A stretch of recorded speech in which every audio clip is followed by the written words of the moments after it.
यापूर्वीसुद्धा मी कामं करत होते, पण अनफॉर्च्युनेटली ती कामं क्लिक होत नाही. मी ऑडिशन वगैरे काही देणार नाही. मी तर सुपरस्टार झालेली आहे. तुम्ही बघितलं असेल ते. माझं बघून घ्या, झीवर आहे. हे सगळं आपल्याला खरंच हवंय का? अचानक तो एक पॉइंट आला माझ्या आयुष्यात आणि मला असं वाटलं की नाही, मी थांबायला हवं. नम्रता आवटे इतकी व्हर्सटाईल ॲक्ट्रेस आहे की तिने नाच गं घुमामध्ये सिद्ध केलं आहे तिचं अभिनयाची ताकद. तिला मग तुम्ही चौकटीमध्ये का बंदिस्त करता की ती फक्त कॉमेडीच करते, ती हास्यजत्रा करते म्हणजे ती फक्त कॉमेडी, असं नाही आहे. स्वतःवर काम करणं काय असतं की तुम्ही आत्मपरीक्षण करणं, आत्मसंवाद, आत्मसाक्षात्कार तेव्हाच होतो जेव्हा तुम्ही आत्मसंवाद करता. कलेची साधना करता तुम्ही कलाकार आहात, तुम्ही कलेचे साधक आहात, तुम्ही प्रॉडक्ट विकत नाही आहात. आज आपल्याकडे तेच झालंय की आपण प्रत्येक गोष्टीला प्रोडक्ट म्हणून बघतो. आपल्याला विकायचं असतं, अपने को इससे कितना फायदा मिलेगा.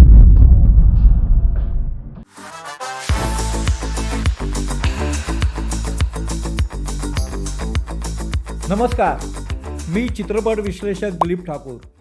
इट्स माझ्या या लोकप्रिय डिजिटल चॅनलच्या #ठाकूर विचारणार सीझन 2 यामध्ये तुमचे पुन्हा एकदा स्वागत. तुम्हाला माहीत आहे की आपल्या मनोरंजन क्षेत्रामध्ये येण्याचे वेगळे मार्ग आहेत, पर्याय आहे, संधी आहे. आणि त्यातला एक मार्ग असा आहे की ज्या काही काही स्पर्धा असतात, म्हणजे एकेकाळी असं होतं की ते एखादी मासिक, साप्ताहिक किंवा वृत्तपत्र एखादी स्पर्धा आयोजित करायची. त्यानंतर मग चॅनलचं युग आलं. चॅनलच्या युगामध्ये तर आणखीन म्हणजे असं आलं की तुमचं दिसणं पण आलं. अशा स्पर्धांमध्ये म्हणजे आता समजा मराठी असेल तर महाराष्ट्रातल्या विविध भागातून 90 चेहरे भाग घेतात. हिंदी असेल तर देशातील कानाकोपऱ्यातील अनेक जण त्याच्यामध्ये भाग घेतात. त्याच्यामध्ये जी स्पर्धा असते, त्याच्यामध्ये कस लागतो, कसं बसतं, कौशल्य असतं, करामत असते आणि त्याच्यातून जो जिंकतो, त्याला एक चांगला प्लॅटफॉर्म मिळतो. प्लॅटफॉर्म तर मिळतो, परंतु त्या प्लॅटफॉर्मचं पुढे काय होतं? म्हणजे सगळेच जण यशस्वी ठरतात का? काही ठरतात, काही अडखळतात, काही कुठे जातात तेही माहीत पडत नाही. पण जे सक्सेसफुल होतात, त्यांची स्टोरी होती. आज आमची जी सेलिब्रिटी आहे, ती अशाच एका स्पर्धेत जिंकली. ती जिंकली मुलींच्या विभागामध्ये. आणखीन एक जिंकला मुलांच्या विभागामध्ये. तर मला बऱ्याचदा असा प्रश्न पडतो, की तिने आपली गती संथ का ठेवली आहे? ज्यावेळेला एखादी मालिका लोकप्रिय होते, तर त्यातील कलाकार अर्थातच लोकप्रिय होतात. आणि मग त्या लोकप्रियतेचे एक वेगळ्या ठिकाणी त्यांना अनुभव येतात. स्वतःचा आत्मविश्वास वाढतो. सगळं त्यांचं वागणं, जगणं, वावरणं, आजूबाजूचं जग बदलतं. पण ते कसं असतं? तेच मला जाणून घ्यायचं आहे आणि ती अभिनेत्री आहे योगिनी चौक. नमस्कार काका, काय सुंदर तुम्ही इंट्रोडक्शन करून दिलंय. बाप रे.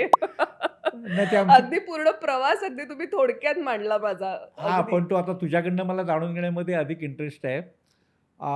जसं मी म्हणालो की एखादी मालिका जेव्हा गाजते, घराघरात पोहोचते, लोकप्रियता होते, लोक थांबून म्हणजे वेळ काढून बघतात किंवा नंतर मग YouTubeवर बघतात. आता आपल्याकडे आपण एवढी तांत्रिक अगदी अगदी प्रगती केलेली आहे म्हणजे मास्क ह्याने, की त्याच्यामुळे आपण अनेकांपर्यंत ती मालिका पोहोचत असते. पोहोचते. तर कमळी ही सध्या तुझी मालिका गाजते आणि त्याच्यामध्ये तू कमळीची आई साकारते. तर हा अनुभव कसा आहे म्हणजे एकूणच सध्या म्हणजे आता तू जसं म्हणाली, की तू सँडल्स रोडवरनं लोकल ट्रेनने आमच्या अंधेरी पश्चिमेतील ह्या कार्यालयात म्हणजे किंवा इकडे आलेली आहेत आमच्या स्टुडिओमध्ये. येस. तर हा अनुभव कसा आहे, की तुला बाहेरच्या सार्वजनिक प्रवासामध्ये, आयुष्यामध्ये कसे अनुभव येत आहेत कंबळीच्या लोकप्रियतेचे? वा. सगळ्यात आधी तर इट्स मज्जा आणि काका तुमचे खूप खूप मनापासून आभार की तुम्ही मला ही संधी दिली बोलण्याची. मला इथे आमंत्रित केलं या इतक्या सुंदर स्टुडिओमध्ये. आणि खरं तर मला ही संधी दिल्याबद्दल मी खूप आभारी आहे, आनंदी आहे. कारण फार कमी असे संधी मिळतात की ज्याच्यात पूर्णपणे मनापासून व्यक्त होऊन बोलता येतं. अच्छा. आणि काका तुमच्याशी बोलताना नेहमीच म्हणजे आपण इंटरव्ह्यूच्या आधीसुद्धा जेव्हा केव्हा संवाद साधला तेव्हा खूप मोकळेपणाने आपल्या चर्चा झाल्या आणि बोलता आलं एकमेकांसोबत. आणि तुम्ही इतके दिग्गज आहात, इतक्या वर्षापासून कार्यरत आहात काका. त्यामुळे खरंच तुमचा अनुभव खरं तर खूप जास्त मोठा आहे आणि हा तुमचं मोठेपण आहे की तुम्ही आता पुन्हा सीझन सुरू करताय आणि विचारताय त्याबद्दल खूप खूप धन्यवाद सगळ्यात आधी. कमळी ही मालिका मी करते आहे. खरं सांगू तर अनेक वर्षापासून मी अशा कुठल्यातरी अभिनेत्री म्हणून जगताना कुठल्यातरी अशा सुपरहिट मालिकेचा आपण भाग व्हावं यासाठी प्रत्येक आर्टिस्ट जसा धडपडत असतो तशीच मी त्या शोधात होते की मला एखादा एक असा चांगला रोल मिळावा की जो क्लिक व्हावा. आता यापूर्वीसुद्धा मी कामं करत होते, पण अनफॉर्च्युनेटली ती कामं क्लिक होत नव्हती. इश्यू एवढाच आहे की मी आधीही कामं करत होते, ती तितकी उभारून आली नाही. पण कमळी मालिका फॉर्च्युनेटली सगळीच गणितं खूप छान जुळून आली. आणि ह्याचीसुद्धा जशी नॉर्मल आपण ऑडिशन देतो, तशीसुद्धा या मालिकेसाठी मी ऑडिशन दिली आणि सिलेक्ट झाले. ऑडिशनमध्ये सुरुवातीला तर मला एका वेगळ्याच कॅरेक्टरसाठी बोलवलं होतं, म्हणजे मला वाटतं ऋषीच्या आईसाठी अच्छा. मला बोलवलं होतं. पण मग मला वाटतं त्यानंतर माझी परत बोलावून ऑडिशन घेण्यात आली कमळीच्या आईसाठी. सो त्यांची काही गणितं असतील, त्यांना वाटलं असेल की मी या रोलपेक्षा या रोलसाठी जास्त जाईन. सो ही एक गंमत आहे म्हणजे ती ऑडिशनची, की मी 2दा ऑडिशन दिली, एक ऋषीच्या आईची आणि एक कमळीच्या आईची आणि ती सिलेक्ट झाली. सो हा एक प्रवास इथून सुरू झाला आणि मग त्यानंतर आम्ही बदलापूरमध्ये जवळ-जवळ 15 दिवस राहिलो. अच्छा. सो तुम्ही आता मला माहीत नाही मला हे रिव्हील केलेलं चालेल की नाही, पण जे आपण कोल्हापूर म्हणून सांगतो, हां, नाही ते काही खरं हरकत तर नाही. बदलापूर आहे. हां. नाही आणि सिनेमाच्या आणि आपल्या क्षेत्रात असं होतं, असं की होतं, चीट आपण करतो नाही म्हणजे ते किंवा हां. हां, म्हणजे सांगताना आपण कोल्हापूर हो, सांगतोय, पण खरं तर ते म्हणजे हो. मला खूप जण आता ट्रेनमध्ये पण भेटतात ना बायका, हां, तेव्हा त्या विचारतात, की कोल्हापूरमध्ये हे सिद्धटेक कुठे हो? किंवा हां, कोल्हापूरचे जे कलाकार येतात, आर्टिस्ट आमच्याकडे येतात, ते कुठं तुम्ही कोल्हापूरमध्ये कुठं केलं शूटिंग? हां. तेव्हा आम्ही सांगतो कोल्हापूर नव्हतं. ते ते कथेचा भाग आहे. हां, कथेचा भाग गोष्ट आहे. कोल्हापूरमध्ये घडते. एक्झॅक्टली. तर तर म्हणजे अशा काही अशी आम्ही सुरुवात केली, की बदलापूरमध्ये आम्ही जवळ 15 दिवस राहिलो. एक खूप अशा डोंगर भागामध्ये, की जिथे ते अगदी गाव वाटेल आणि तिथे आम्ही शूट केलं आणि तिथला अनुभव म्हणजे तिथलं वातावरण इतकं छान होतं आणि सगळी टीम इतकी आमची उत्साही आहे आणि काम करण्यासाठी सगळी तरुण मंडळी आहेत. त्यामुळे ते आमचं गिव्ह अँड टेक पहिल्या दिवसापासूनच आमचे प्रोड्युसर ओशन फिल्म्सचे जे हां, 3 खंदे कार्यकर्ते आहेत, तर ते इतके उत्साही आहेत आणि इतकं सगळं वातावरण त्यांनी छान ठेवलं. आमचे दिग्दर्शक अनिकेत साने आणि त्यांची टीम या सगळ्यांमुळेच खरं तर मला वाटतं ही मालिका आणि लेखक आमचे ऑफकोर्स त्यांना हां, विसरून कसं चालेल हां. आणि सगळे आर्टिस्ट या सगळ्यांचं काय म्हणतात बॉन्ड खूप छान जुळला आहे या सिरियलमध्ये आणि त्यामुळे मला वाटतं मालिका यशस्वी आहे. तुझी जी कमळीची आईची भूमिका आणि हं. जी कमळी साकारते विजया बाबर, हो. यांचं बॉन्डिंग कधी जमत गेलं? कसं जमत गेलं? की पहिल्या कळलं की नाही? पहिल्या दिवसापासूनच. अच्छा. अगदी, अगदी. कारण हां, विजया आणि मी आम्ही दोघीही अशा आहोत ना, की खूप वेलकमिंग आहोत आणि सतत पॉझिटिव्हिटीला वेलकम करणाऱ्या अशा आहोत.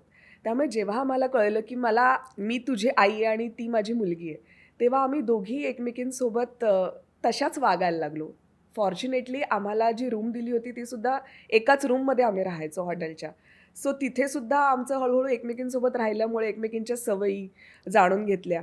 मला तिचं काय आवडलं, की तिने मला आधीच विचारलं, "ताई अ, अ, अ, उद्या 7:30चा आपला दोघींचा कॉल टाईम आहे. मग तू किती वाजता उठणार? तुला किती वेळ लागतो आवरायला?" मग मी त्याच्या आधी अर्धा तास आधी मी उठते, कारण मला अर्धा तास लागतो. मी त्याच्या आधी उठते, मग त्यानंतर तू उठ आणि मग मी. म्हणजे हे इतका संवाद मी म्हणते ना, कुठल्याही नात्यामध्ये संवाद खूप महत्त्वाचा असतो. सो तिने मला ते विचारून घेतलं, की "तुला किती वेळ लागणार आहे किंवा कसं ॲडजस्ट होईल? आपण दोघींना जर एकत्र बाहेर पडायचं तर आपण कसं राहूया? किंवा तुला काय आवडतं, मला काय आवडतं?" मी तिच्या आवडी जपू लागले, ती माझ्या आवडी जपू लागले. आणि म्हणजे तिला एक संध्याकाळचा तिचा एक नाश्ता प्रॉपर ठरलेला असतो. तिचं तिचं स्वतःचं तिने टाईम टेबल खूप शिस्तबद्ध हो. पद्धतीने जगणारी अशी विजया आहे. मला हां. प्रचंड कौतुक वाटतं त्या मुलीचं, की इतक्या लहान वयामध्ये ती स्वतःचं सगळं शिस्तबद्ध पद्धतीने करते. कितीही थकलेली असली तरी ती नाईट रुटीन जे चेहऱ्याचं नाईट रुटीन आहे ते करतेच करते. सकाळी उठल्यानंतर पटकन आवरून सकाळचं रुटीन जे आहे मॉइश्चरायझर लावणं, टोनर जे काही असेल ते प्रॉपर करते आणि प्रॉपर वेळेमध्ये ती तयार असते. तर हे तिचे काही काही हे खूप जमत गेलं, जुळत गेलं आमचं. अगदी म्हणजे हे पण जी स्तोत्र किंवा काही आम्ही जे लावायचो, अ, हनुमान चालीसा म्हणा किंवा स्वामी समर्थांचे म्हणा स्तोत्र, तर ते मीही लावायचे आणि तीही लावायची. तिच्या तिच्या वेळेत, मी माझ्या हां. माझ्या वेळेत. पण म्हणजे इतकी सगळं आमचं जुळत गेलं, की त्याच्याने ऑफकोर्स बॉन्ड आमचा खूप छान होत गेला. कामाच्या बाबतीत सुद्धा एखादा संवाद किंवा एखादा सीन जेव्हा करायचा असायचा, सुरुवातीला अ, जरा दोघीही चाच पडत होतो. दोघीही आपलं आपलं कॅरेक्टर शोधत होतो. पण मग आम्ही चर्चा करायचो. आमच्या दिग्दर्शकांची सुद्धा आम्हाला त्यावेळी अनिकेत साने सरांची मदत झाली. त्यांनी सुद्धा, प्रोड्युसरने सुद्धा, दिग्दर्शकाने आम्हाला खूप मदत केली. पण त्या व्यतिरिक्त सुद्धा जो बॉन्ड निर्माण झाला आमच्या दोघींचा, तो काम करताना, संवादांमधून, लुक्समधून. कधी मी तिला सांगायची, "विजया तू जरा असं करून बघ, बघ त्याच्याने ते आपलं नातं अजून घट्ट वाटेल. तू मला पकड." ती हात लावायला जर हात लावत नसेल, तर हां. या सीनला तू मला हात लाव किंवा मी तुला घट्ट मिठी मारते. तू अनकम्फर्टेबल तर नाही आहेस ना? सो हे मला हेच वाटतं, की कुठल्याही नात्याची की हेच आहे, की संवाद. एकमेकींसोबत बोलल्यानंतर एकमेकींना जाणून घेऊन जर तुम्ही हे केलत ना, तर बॉन्ड खूप छान होतो आणि त्या बाबतीत तुम्ही ओपन राहणं खूप गरजेचं असतं ॲज अन आर्टिस्ट. तुम्ही जर का संकुचित राहिला आणि मी माझं माझं बघणार, मी माझं माझं करणार, असं जर का असेल तुमचा स्वभाव, तर जरा अवघड आहे. तुम्ही जर का ओपनली जगाला वेलकम केलं, तर ते जगसुद्धा तुम्हाला तसंच वेलकम करतं, असं मला वाटतं. पण बऱ्याचदा असं होतं म्हणजे की जेव्हा तुमचं पडद्यामागचं नातं जेव्हा खुलतं किंवा जे असं बांधलं जातं, त्याचा तुम्हाला कॅमेरासमोर सुद्धा फायदा होतो. खूप ती केमिस्ट्री दिसतेच दिसते, प्रश्नच नाही. मग ते तुला जाणवतं? अगदीच. मला जाणवण्यापेक्षा प्रेक्षकांना आवडतायत सीन. आता हां. प्रेक्षक म्हणतायत मला, इतके डीएम्स येतात, इतके अच्छा. मेसेजेस येतात, हां. की "अहो, तुमची आणि कमळीची भेट कधी होणार? तुम्ही राजन समोरासमोर कधी येणार? तुम्ही रडू नका." मला असेही मेसेजेस आलेत, की तुम्ही शूर आहात, तुम्ही धाडसी आहात, तुम्ही असे लपू नका. तुम्ही सरळ त्या कामिनीला जाऊन भेटा, ती तुम्हाला काही करणार नाही." हां. लोकं इतकी गोड असतात, हां. इतकं इन्व्हॉल्व होऊन ते सीरियल बघतात. किंवा आता आमचे हिट अँड मिसचे सीन होतात, की राजन इकडनं येतोय, मी इकडनं येते, पण तो आला म्हणून मी पदर ओढते वगैरे. हां. तुम्ही का त्यांच्या समोर जात नाही आहात? किंवा मला तर कालच एक काकू भेटला होता. त्या म्हणाल्या, "अहो, आम्ही सगळे असे इतके इन्व्हॉल्व होऊन टीव्ही बघतो, की अरे, अरे, ती बघ, ती तुझ्या मागेच आहे, जरा मागे बघ, मागे बघ." अच्छा. म्हणजे इतकं हां. इन्व्हॉल्व होऊन लोकं कमळी सीरियल बघतात. याचा हां. प्रचंड आनंद होतो आणि हे कुठेतरी वर्क होतंय याचा खूप, कारण स्टोरी इतकी छान आहे आणि प्रत्येक एपिसोडमध्ये काहीतरी टर्न्स अँड ट्विस्ट्स आहेत. हां. सो ते खूप वर्क करतात असं मला वाटतं. तू बोलता-बोलता म्हणाली, की ह्या मालिकेने लोकप्रियता दिली हो, आणि पहिलं म्हणाली, की अशा एका संधीच्या शोधात तू होती. हो. हे प्रत्येक कलाकार असो, की एखादी पण ह्याचा आता कसा अनुभव येत चाललाय या लोकप्रियतेचा? हो, म्हणजे अ, सुरुवात झालेली आहे. खरं तर ही लोकप्रियता म्हणजे मी थोडंसं मागे जाईन आता हां. बोलताना, की टप्पे असतात ना आपल्या आयुष्यातले. तर जसं माझं शाळा संपली, कॉलेज संपलं, शाळेमध्येच माझं ठरलं कुठे होतं. होती म्हणजे तू? मी CBD बेलापूरला राहणारी. हां. माझं माहेर CBD बेलापूर हां. आणि मी आता राहते सँडहर्स्ट रोडला. हां. CBD बेलापूरला जेव्हा शाळेत होते ना, तेव्हाच शाळेच्या करिक्युलर ॲक्टिव्हिटीजमध्ये माझं ठरलं होतं, की मला कला क्षेत्रातच काहीतरी करायचं हां. आहे. डान्समध्ये आवड होती, त्यामुळे ठरवलं, की आपण डान्सर व्हायचं. हां. डान्समध्ये मी कधीही, केव्हाही, कुठेही भाग घेतला, की मी नंबर 1 येणार. हां. तेव्हा ॲक्टिंगचा काही गंधही नव्हता. हां. त्यानंतर मग कॉलेजमध्ये 10वी झाल्यानंतर असं ठरवलं, की आपण नर्तिका व्हायचं. मी ट्रेंड भरतनाट्यम डान्सर हो. आहे हां. आणि मोहिनीअट्टमसुद्धा शिकलेली आहे. हां. मी अरंगेत्रम केलेलं आहे. त्यामुळे मला विश्वास होता, की मी नर्तिका म्हणून जास्त उभारेन आणि नालंदा विद्यापीठाने मला नाकारलं. ओह! मला एंट्री मिळाली नाही काही कारणास्तव. मग आता काय करायचं? तर मग मी कला क्षेत्राशीच कुठलं साधारण कॉलेज आहे, तेव्हा बाबांनी मला माझ्या सजेस्ट केलं, की "तू रुईया कॉलेजमध्ये पार्टिसिपेट कर." पार्टिसिपेट म्हणजे रुईया कॉलेजमध्ये प्रवेश घे. प्रवेश घे. तर मग मी तिथे प्रवेश घेतल्यानंतर तिथे कल्चरल ॲक्टिव्हिटीज सतत असायच्या. तर तिथे एक संस्कृत नाटकाची ऑडिशन ची ॲड आली होती, की असं संस्कृत नाटकात कोण काम करणार आहे का?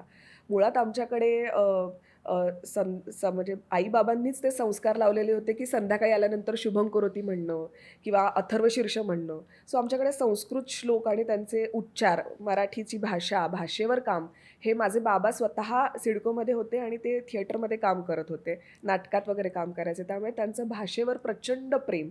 आमच्याकडे मराठी वाचन, छत्रपती शिवाजी महाराजांचं विचारांची वारसा पुढे नेणारं अरे असं वा. आमचं घर असल्याने भाषा आणि या सगळ्या गोष्टींवर, संस्कृत श्लोकांवर खूप काम व्हायचं. सो बाबा अक्षरशः असं समोर बसून म्हणून घ्यायचे आमच्याकडनं.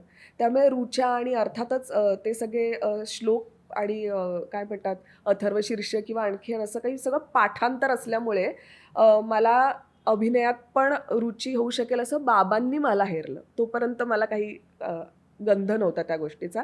आणि मग मी ऑडिशन दिली, ऑडिशनमध्ये झाले सिलेक्ट आणि मग अशा रीतीने मी नाटकात आले, त्या स्पर्धेतून आले. स्पर्धेतून मग पुन्हा त्याच्यातही पारितोषिकं मिळाली आणि मग मग कॉलेज जसं संपलं, रुईयामधून जसं बाहेर पडायची वेळ आली तेव्हा मग बाबाने विचारलं, तुला पुढे काय करायचं? म्हटलं मला हे नाटक वगैरे आवडतंय, मला याच्यात पारितोषिकं मिळत आहेत. तर मग बाबा म्हणाले, तुला याचं रीतसर प्रशिक्षण घेणं गरजेचं आहे. आणि मग मी अकॅडमी ऑफ थिएटर आर्ट्समध्ये शिकले, जे कलिना युनिव्हर्सिटीला आहे. तिथे 2 वर्षाचा अभिनयाचा कोर्स केला आणि त्यानंतर जशी बाहेर पडले, आता पुढे काय अशा विचारात असतानाच ॲड आली, तुमच्यात ॲक्टिंगचा किडा वळवळतोय का, तर अच्छा. तुम्ही सहभाग घ्या महाराष्ट्राचा सुपरस्टारमध्ये. सो इतकं सगळं छान आखीव रेखीव असं आयुष्य झालं. महाराष्ट्राचं सुपरस्टारमध्ये पार्टिसिपेट केलं. तिथे महाराष्ट्रभरातून 5,000 विद्यार्थी आलेले होते. त्याच्यातून गळती होत होत होत होत 12, 6 आणि मग 1 हा. अशी जेव्हा वेळ आली तेव्हा तो मुलींमध्ये मी पहिली आले, मुलांमध्ये निलेश साबळे पहिला आला. पण आज निलेश साबळे एक मोठा स्टार झाला. अगदी अगदी. मग तू येस, मी सांगते मी तिकडेच येते आहे. पण त्याचंच उत्तर पाहिजे. Yes yes. हा. झालं सगळं, मी झाले एका रात्रीत मी सुपरस्टार झाले. जिला सुपरस्टारचा अर्थ सुद्धा माहीत नाही, तिला सुपरस्टार हे पद देण्यात आलं, भूषवण्यात आलं. त्यानंतर त्या एका रात्रीमध्ये मला असं वाटायला लागलं की अब मेरा लाईफ सेट हो गया, हो. अब सब हो गया, अब आता मला काही मागे वळून बघायची गरज नाही. आणि तिथे माशी शिंकली. आता झालं असं की माझ्याकडनंच इतक्या अपेक्षा वाढत गेल्या की आता तर मला काही काम करायची गरज नाही किंवा मला काही जास्त ऑडिशन वगैरे द्यायची गरज नाही. मला आत्ता सांगताना पण खूप असं लाजल्यासारखं होतं आहे, पण मी हे बोललं पाहिजे आणि यातनं मी बाहेर यायचा प्रयत्न करते की मी बोलले होते मला ऑडिशनची काय गरज आहे. मला एकदा ऑडिशनचा फोन आला होता तेव्हा मी हेही बोलले होते हो. की मी ऑडिशन वगैरे काही देणार नाही, मी तर सुपरस्टार झालेली आहे, तुम्ही बघितलं असेल ते, माझं बघून घ्या, झीवर आहे. इतकं सो कॉल्ड ती हवा डोक्यात इतक्या वेगाने डोक्यात Short term मध्ये. जाते आणि ती गेलेली होती. आणि मी स्वतःला काहीतरी समजू लागले होते की मी कोणीतरी आहे, काहीतरी आहे. मला आता कुठल्या परीक्षा द्यायची गरज नाही, मला तर डायरेक्ट काम मिळायला हवं. असं नाही होत हे तेव्हा अक्कल नव्हती, तेव्हा कळत नव्हतं. खूप अल्लड वय होतं, माझ्या घरातलं कोणी या क्षेत्रात नव्हतं. अचानक इतकी सगळी प्रसिद्धी, इतकं सगळं यश अचानक अंगावर आलं ना, ते मला झेपलंच नाही, ते मला घेताच आलं नाही. कारण आपल्याकडे शिक्षण पद्धतीमध्ये यश किंवा अपयश कसं पचवायचं हे शिकवलंच जात नाही. हाच. पण आता तू तुझ्या बाबांचा तुझ्यावरचा प्रभाव सांगितलास. हां. पण ह्या स्थितीमध्ये तुला बाबांचं हे एक्झॅक्टली तेच मिसिंग होतं. कारण जसं माझं अकॅडमिक प्रशिक्षण संपलं, मी माझा रिझल्ट घेऊन घरी आले, हां.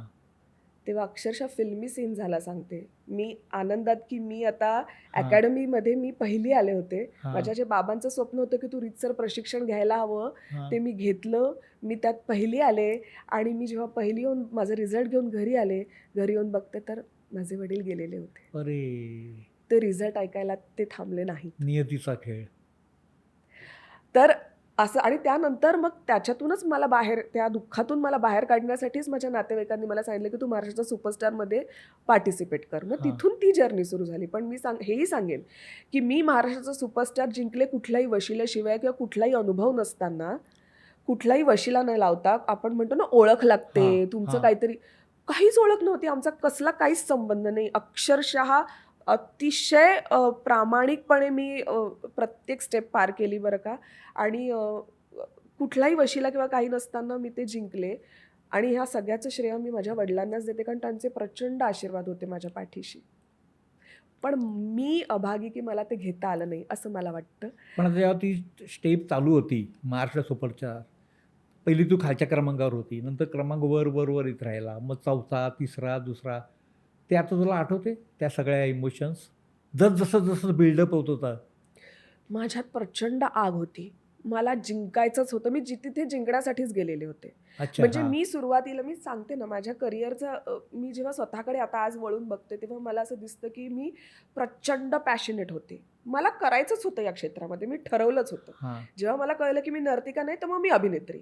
मग जिथे मी ठरवलं अभिनेत्री व्हायचं तर तिथे मला अभी मेरे को करना ही है. तर ते मला प्लॅटफॉर्म तर मिळालेला होता माझ्या नशिबाने. तर तो प्लॅटफॉर्मचा पुरेपूर कसा वापर करता येईल याच्या आणि मी तुम्हाला सांगते, मला आज म्हणजे आता तुम्ही मला विचारताय की तुला ते दिवस आठवतात का? मला एकही किस्सा वगैरे काही आठवत नाही का? कारण मी कशातच नसायचे. मी आणि माझं काम, मी आणि माझं काम. मला आजूबाजूला 4 लोकं काय बोलतात मला काहीच घेणं-देणं नसायचं. मी कसा परफॉर्म करणार आहे मला या स्टेपमधून पुढच्या स्टेपला हां. जाण्यासाठी मी काय-काय चांगलं-चांगलं करू शकते, इतकी मी त्यात इव्हॉल्व होते. तर ह्या सगळ्या प्रोसेसमधून जाताना मला एकही किस्सा आठवत नाही किंवा काय-काय घडलं होतं आत्ता ते काय, हां. कारण मी ते पॅशनेटली ते सगळं जगली आहे म्हणजे आणि तू फोकस होतीस. खूप फोकस होते, प्रचंड फोकस्ड होते आणि त्याचाही खरं तर चांगल्या अर्थाने मला फायदाच झाला. हां. झालं असं की मला ते यश पचवता आलं नाही अनफॉर्च्युनेटली आणि मग त्यानंतर तो माझ्या स्वतःकडनं अपेक्षा वाढत गेल्या आणि त्यानंतर मला कामं मिळत गेली. झीने स्वतः मला एक सीरियल दिली. त्यानंतर स्टार प्रवाहाने सीरियल दिली. पण त्यातसुद्धा माझा वेग इतका वाढला होता की मला मोठी अभिनेत्री व्हायचं होतं. मला पैसे कमवायचे होते. आणि सगळं सुरू पण मिळत पण होतं. सुपाऱ्या मिळतायत, मला जागोजागी इंटरव्ह्यूज साठी बोलवतात आहेत. मी पैसे कमवते, हवे ते मागेल ते पैसे मला मिळतायत कारण तेव्हाचा तो कार्यक्रम खरंच खूप मोठा झालेला होता. सगळं छान सुरू होतं बरं का. आणि अचानक मला असं जाणवायला लागलं की नाही, काहीतरी चुकतंय. हे सगळं आपल्याला खरंच हवंय का? अचानक तो एक पॉइंट आला माझ्या आयुष्यात आणि मला असं वाटलं की नाही, मी थांबायला हवंय. आणि मग अचानक कर्कच्चून ब्रेक लागावा त्या वेगवान गाडीचा, तसा ब्रेक लागला. त्यालाही काही कारणं आहेत, कारण मी माझ्या एका मैत्रिणीला बघितलं, अश्विनी नांदेडकर म्हणून. ती एक प्रकारे परफॉर्म करत होती आणि तिला परफॉर्म करताना बघून मला असं वाटलं, की अरे, असं मी कधी यापूर्वी परफॉर्म नाही केलंय. मला अभिनेत्री म्हणून असंही कधीतरी परफॉर्म करून बघायला आवडेल. आणि जेव्हा मी तिला परफॉर्म करताना बघितलं, तेव्हा मला असं वाटलं, की मी आत्तापर्यंत केलेली कामं काहीच नाही या कामासमोर. तर त्या एका प्युरिटीने, तिचा परफॉर्मन्समधली ती प्युरिटी मला इतकी भावली, की मला त्या क्षणी असं साक्षात्कार झाला, की अभिनयातली प्युरिटी, कलेतली ती सात्विकता मी कुठेतरी मिस करतेय आणि मला ती सात्विकता हवी आहे. ओके? हे जेव्हा मला झालं तेव्हा मला ती कुठून मिळेल, काय मिळेल? अचानक ब्रेक लागला आणि माझ्या आयुष्यात आलं थिएटर ऑफ रेलेव्हन्स नावाची एक फिलॉसॉफी. त्या फिलॉसॉफीसोबत मी त्यांच्यासोबत काही वर्कशॉप्स केले आणि त्या थिएटर वर्कशॉपमध्ये मी हळूहळू स्वतःवर काम करू लागले. आणि ती प्रोसेस मी अक्षरशः लिहून काढली आहे. आजही तुम्ही Googleवर सर्च केलं तर माझे लेख आहेत. प्रवास कला साधनेचा हां. नावाने मी 10 लेख प्रसिद्ध केलेत. आणि त्यात आता झालं असं की मी थांबले. मी वेळ घेतला स्वतःवर काम करण्यासाठी. कारण मला कळत होतं की माझं काहीतरी चुकतंय. मी खूप अपेक्षा करते आहे स्वतःकडून. त्या पूर्णही होत नाही आहेत. माझं काही काम क्लिकही होत नाही आहे. करते तर आहे पण काहीच होत नाही आहे. मग काय करायला हवं? तर जरा थांबायला हवं, पॉज घ्यायला हवा. हे मी म्हणेन की हे आलं बाई नशिबाने, का ते वरूनच ते काहीतरी म्हणजे ते झालं चांगलं. आणि त्यानंतर झालं असं की तो जो स्वतःवर जे वेळ घेण्यासाठी तुम्ही वेळ घेतला तो कदाचित माझा जास्त घेतला गेला. त्यामुळे तुम्ही जे मला म्हणालात की तुझी गती संथ वाटते, हां. ती त्यानंतर संथ होत गेली असावी. असं नाही की मी कामं सोडली आहेत. इंडस्ट्रीमध्ये असंही झालं होतं की योगिनी चौकने कामं सोडली. हां, हां. योगिनी चौक आता कामं करत नाही. योगिनी चौक मागे राहिली. खरंच तसं बघायला गेलं तर तसं झालं पण होतं. कारण माझ्यासोबतचे निलेश साबळे एका उंचीवर होता. नम्रता आवटे हास्य जत्रेमधून अ, अ, खूप मोठ्या उंचीवर आणि आय फील सो प्राऊड. पण तेव्हा मला अजिबात त्यांच्याकडे बघून कुठली असूया वाटली का, किंवा मला अरे हे इतके वर गेले आणि मी खाली राहिले, असंही वाटलं नाही. कारण मी माझी जर्नी सुरू होती. माझा प्रवास सुरू होता. माझ्या स्वतःवर काम करणं सुरू होतं. ते यश पचवण्याचं काम माझं सुरू होतं. सो मी आता म्हणेन की महाराष्ट्राचं सुपरस्टारचं यश आणि आता मी जो सुरू केलेला प्रवास, हां. हे जर तुम्ही कनेक्ट केलं ना, तर ते करेक्ट जर्नी आहे. मधली जी काही वर्ष गेली ना, ती मी स्वतःवर काम करण्यासाठी दिली. हां, म्हणजे असं म्हणतात ना, की मोठी उडी घ्यायची असेल तर 4 पावलं मागे आलं पाहिजे. खूप गरजेचं आहे हां, खूप गरजेचं आहे. तुम्ही अभिनेत्री म्हणजे बोलतो ना आपण, की एक घराची पण आपण साफसफाई हो, करतोच ना. हो. आपल्या शरीराची साफसफाई करतो, काही जळमटं असतील ती काढून टाकतो. ते खूप गरजेचं आहे ॲज अन ॲक्टर म्हणून जगताना. आज मी स्वतःला खूप शांत, खूप काय म्हणतात, सजग, सखोल विचार करू शकते मी, स्वतःकडे तटस्थपणे पाहू शकते मी, ते या प्रोसेसमुळे. मी एक प्रोसेस केली स्वतःवर. थिएटर ऑफ रिलेव्हन्समध्ये त्या प्रोसेसवर मी काम केलं. त्या तत्त्वज्ञानाचा अभ्यास केला आणि त्यानंतर मी इतकी शांत झाले. आता मला कुठलीही घाई नाही. आता मला कुठलंही असं वाटत नाही, की मला हे हवंय, मिळवायचं. आज जग कुठे जातंय आणि मी मागे राहिले. तू तुझी गती माझी ठरवलेली गती आहे. आहे. माझी गती आहे. मी माझ्या गतीने जाते. मी माझ्या आयुष्यातला प्रत्येक दिवस आनंदाने जगते. मी हां. जगते तो क्षण. प्रत्येक क्षण जगते. मी स्वतःला वेळ देईल. मी अभिनेत्री म्हणून होते म्हणून माझा त्या अभिनयाचा प्रवास सुरू आहे. पण मी एक व्यक्ती पण आहे ना. मी आज कोणाची तरी बायको आहे. सो त्या बायको म्हणून सुद्धा मी माझी कर्तव्य पार पाडली पाहिजेत. मी आज आई आहे. मी आई म्हणून सुद्धा ती कर्तव्य पार पाडली पाहिजेत, याची मला जाणीव आहे. आणि ही जाणीव तेव्हाच निर्माण होते जेव्हा तुम्ही एक प्रोसेस फॉलो करता. स्वतःकडे तटस्थपणे बघता, विचार करता. तो विचार करायला मी लागले. या तुझ्या बोलण्यातल्या 2-3 गोष्टींबद्दल. एक तर तू म्हणाली, की आपल्याकडे यश कसं पचवायचं आणि अपयश कसं पचवायचं हे शिकवलं जात नाही. पण असं कसं काय शिकवणार हे? ते तुमचं व्यक्तिगत आहे ना. म्हणजे काय माहिती आहे, काहींना यशाची खूप घाई असते, काहींना खरंच पचवता येतं. पण हे शिकवणं म्हणजे कसं असावं? निसर्ग आपल्याला शिकवतो. निसर्गाच्या जवळ जाऊन, म्हणजे मी काय केलं ते मी सांगते. कोणी काय करावं हा प्रत्येकाचा हां. ज्याचा त्याचा प्रश्न आहे. हां, मी काय प्रोसेस फॉलो केली ती मी थोडक्यात सांगू शकते, हां. अंदाज यावा याच्यासाठी. आणि खरंच हे आत्ताच्या अभिनेत्रींनी हे फॉलो करायला हवं, हे माझं ठाम मत आहे. हां. शेवटी परत ज्याचा त्याच्या आवडीचा प्रश्न. हो. पण मी काय केलं ते मी सांगते. मी निसर्गाच्या जवळ गेले. आम्ही 5-5 दिवस वर्कशॉप करायचो आणि तेव्हाही माझी कामं सुरू होती बरं. मी परत एकदा सांगते. लोकं म्हणतात तू कामं सोडली. मी कामं सोडली नव्हती. मी सुगरणमध्ये काम करत होते. सुगरणचे सुद्धा काहीच दिवस मला द्यावे लागायचे आणि त्याच्यासोबत माझी व्यावसायिक नाटकं सुरू होती. हो. व्यावसायिक नाटकाचे सुद्धा महिनाभराचे प्रयोग तुम्हाला आधीच माहिती असतात. हो. सो माझं कामही सुरू होतं आणि जे उरलेले दिवस आहेत ते मी वर्कशॉपसाठी ठेवायचे.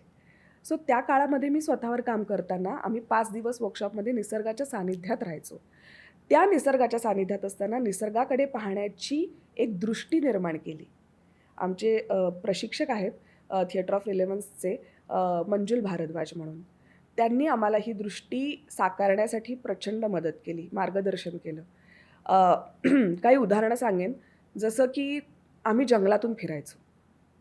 आता जंगलातून फिरत असताना तुम्ही कुठल्या गोष्टींचा विचार करायला हवा, वापर करायला हवा, तुमच्याच जी शरीर रचना आहे त्याच्यामध्ये. आता तुम्हाला माहीत नाही पुढचा रस्ता काय आहे.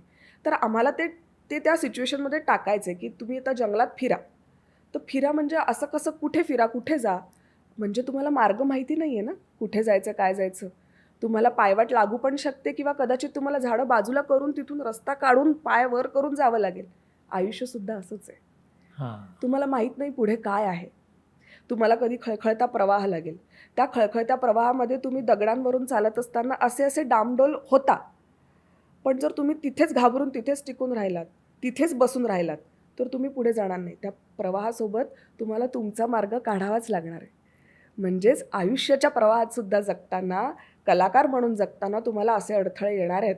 त्याच्यावर तुम्ही थोडे डगमगाल, पण त्याच्यातून सुद्धा तुम्हाला मार्ग काढून पुढे जायचं आहे.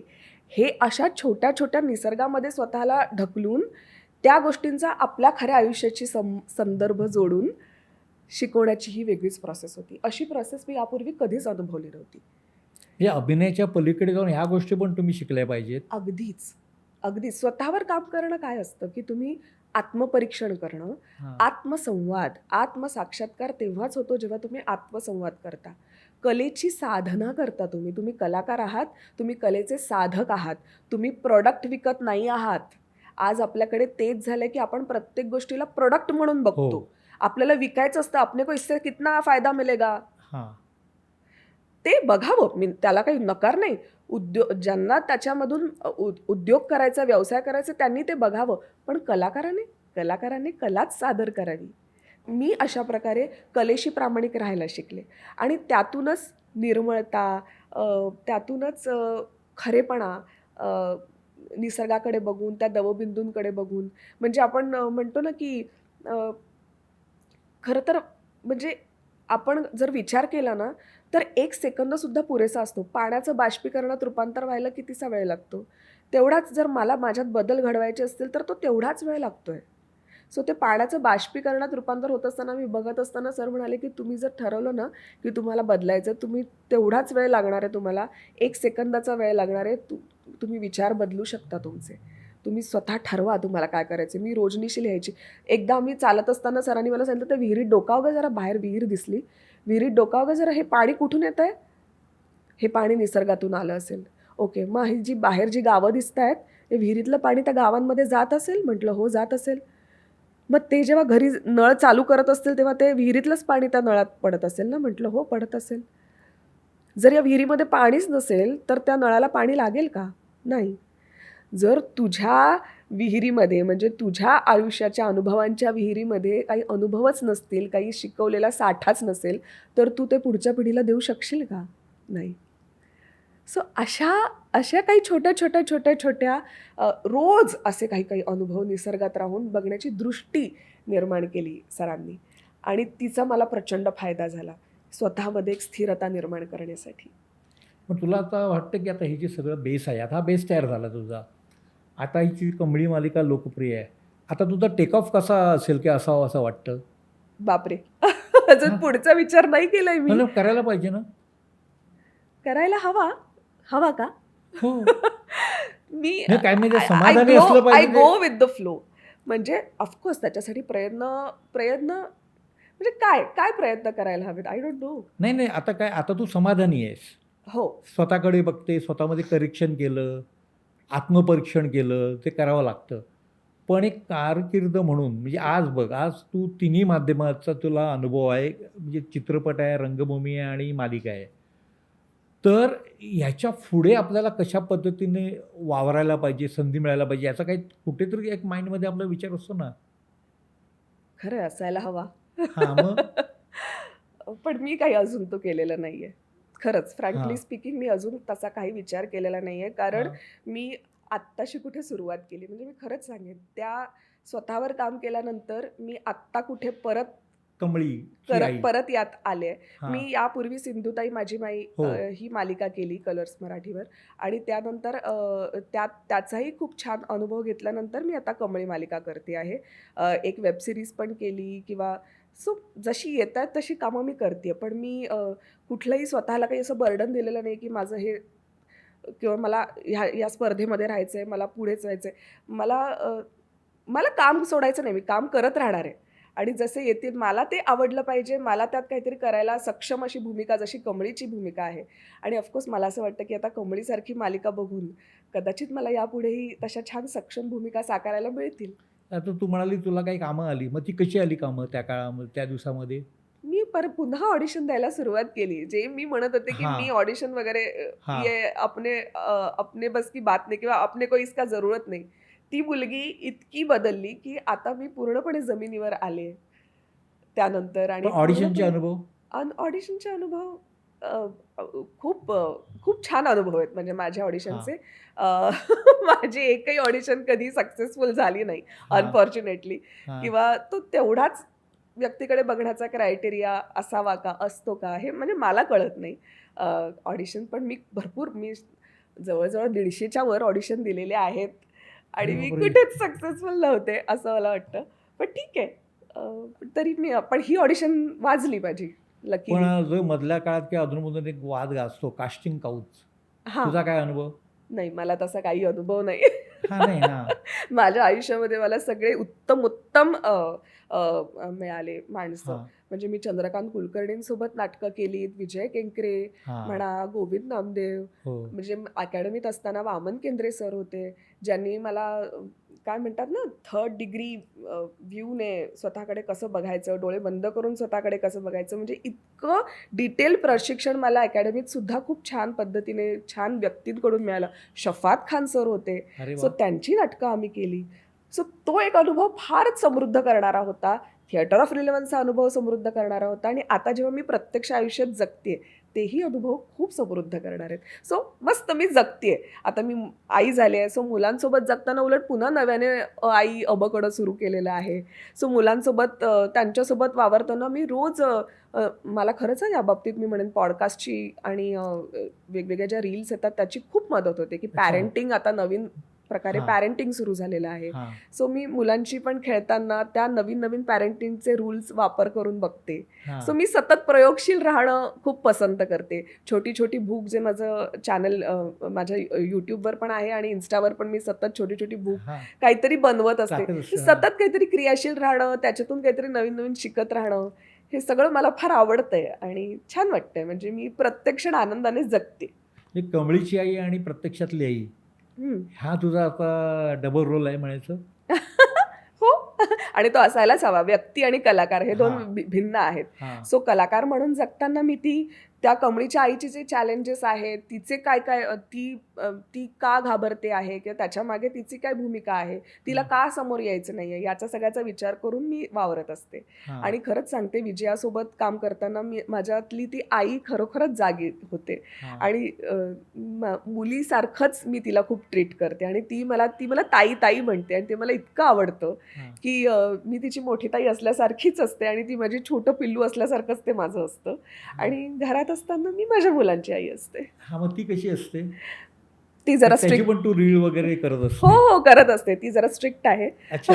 मुलांच्या बाबतीत मी जरा स्ट्रिक्ट आहे किंवा काय म्हणता येईल. पण मी खूप प्रयोग, मी जसं म्हटलं, मी खूप नवनवीन त्यांच्यासोबत खेळ खेळते. मी घरात असते तेव्हा पूर्णपणे मी त्यांची असते, त्यांची आईच असते. सो मी त्यांच्यासोबत खूप सारे वेगवेगळे मेमरी गेम्स खेळते किंवा ब्रेन ॲक्टिव्हिटीज करते. थिएटर मला वाटतं या बाबतीत खूप महत्त्वाची भूमिका बजावतं. कारण जर मी थिएटरचं प्रशिक्षण घेतलेलं आहे, हा. तर मी त्या थिएटरचे विविध गेम्स माझ्या मुलांसोबत सुद्धा खेळते. आणि थिएटर मला वाटतं की आपल्याला माणूस म्हणून घडण्यासाठी आणि वेगवेगळ्या म्हणजे समोरच्या व्यक्तीला जाणून घेण्यासाठी खूप महत्त्वपूर्ण भूमिका बजावतो. कारण आपण थिएटरमध्ये कॅरेक्टरचा विचार करतो. ॲज अन ॲक्टर तुम्ही कॅरेक्टरचा, समोरचा व्यक्ती जर माझ्याशी आता तुम्ही माझ्याशी 2 शब्द रागावून बोललात तर मी लगेच चिडणार नाही. मी विचार करेन तुम्ही माझ्याशी हे का बोललात? त्यामागे तुमची काय भूमिका होती? तुमचा काहीतरी भूतकाळ असेल, तुमचे काहीतरी माझ्याबद्दलचे काही बघण्याची काही हो. निरीक्षणं असतील. सो मी एवढा विचार करू शकते. का? कारण थिएटर. तो थिएटर करणाऱ्या कलाकाराचं ते एक मला वाटतं की बलस्थान आहे, की थिएटर तुम्हाला माणसं वाचायला शिकवतं.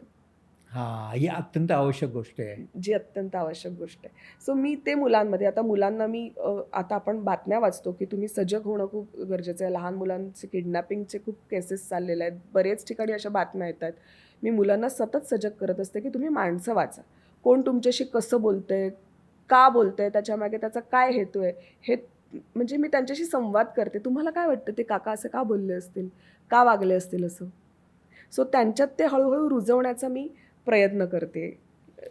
अलर्ट बरोबर. राहण्यासाठी, अलर्ट करण्यासाठी किंवा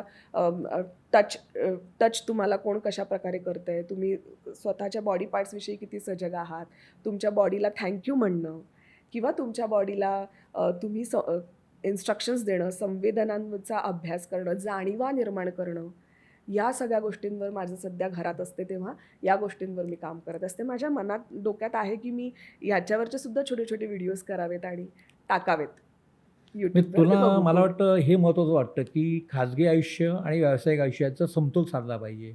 प्रश्नच नाही. तो साधता आलाच पाहिजे. आणि तुम्ही जेव्हा बाहेर असता तेव्हा ते बाहेरचं तुम्ही कधीच घरात घेऊन येऊ नये, है ना? हां, तुम्ही तुम्ही व्यक्ती आणि कलाकार म्हणून वेगळे आहात. जेव्हा तुम्ही हां. कलाकार म्हणून जगता, तेव्हा तुमचं घरातले प्रॉब्लेम्स तुम्ही तुमच्या सेटवर न्यायचे नाहीत. तिथे तुम्ही सेटवर मी कमळीची आईच असते तिथे हां, मी घरातून बाहेर पडल्यापासूनच मी कमळीची आई असते. हां, आणि तुम्ही जेव्हा घरात येता, तेव्हा मी माझ्या सखी सात्विकची आई असते किंवा माझ्या हां, नवऱ्याची बायको असते, माझ्या हां. सासूची सून असते. सो मी ते प्रत्येक भूमिका तुम्हाला पार पाडता आली पाहिजे. सो जीवनाचा रंगमंच आणि बाहेरचा हा फार खरा म्हणजे तू रंगमंच. छान बोलतेस. काय छान गोष्ट सांगितली, की आता हा खरं म्हणजे नवीन पिढीपुढे आदर्श आहे, की हे दोन्ही समतोल हा सगळा समतोल साधणं. पण सध्या आपण जे सोशल मीडियामध्ये मध्येच बघतो, की अरे आम्ही वेगळे म्हणजे पती-पत्नी आम्ही एवढा काळ राहिलो. कोणी 6 महिने, 6 वर्ष, 10 वर्ष, 12 वर्ष आणि आता आम्ही वेगळे होतोय. हे काय असेल? म्हणजे आपल्या कलेच्या क्षेत्रात जास्त लोक व्यक्त होतात, की आम्ही आता वेगळे झालोय. बाहेरच्या जगामध्ये पण आपल्याला दिसतंय, की घटस्फोटाचं वगैरे प्रमाण. हम्म. हे असं का व्हायला लागलं असेल? आता तो प्रत्येकाचा ज्याचा त्याचा वैयक्तिक प्रश्न आहे मान्य आहे खरं मला. तर. हां. पण जेव्हा मी त्याच्याकडे तटस्थ होऊन बघते, तेव्हा मला असं दिसतं, मी सुद्धा काही माझ्या मित्रमैत्रिणींचे, ओळखीच्यांचे वाचते न्यूज, तेव्हा तेव्हा माझ्या मनात काय येतं तर संवाद. कुठल्याही नात्यामध्ये लॅक ऑफ कम्युनिकेशन आणि मला वाटतं की स्पेस देणं, एकमेकांना स्पेस देणं खूप गरजेचं असतं. काय होतं, आपण जेव्हा नवरा बायको म्हणून जगत असतो, तेव्हा आपण एकमेकांकडून खूप साऱ्या अपेक्षा करतो.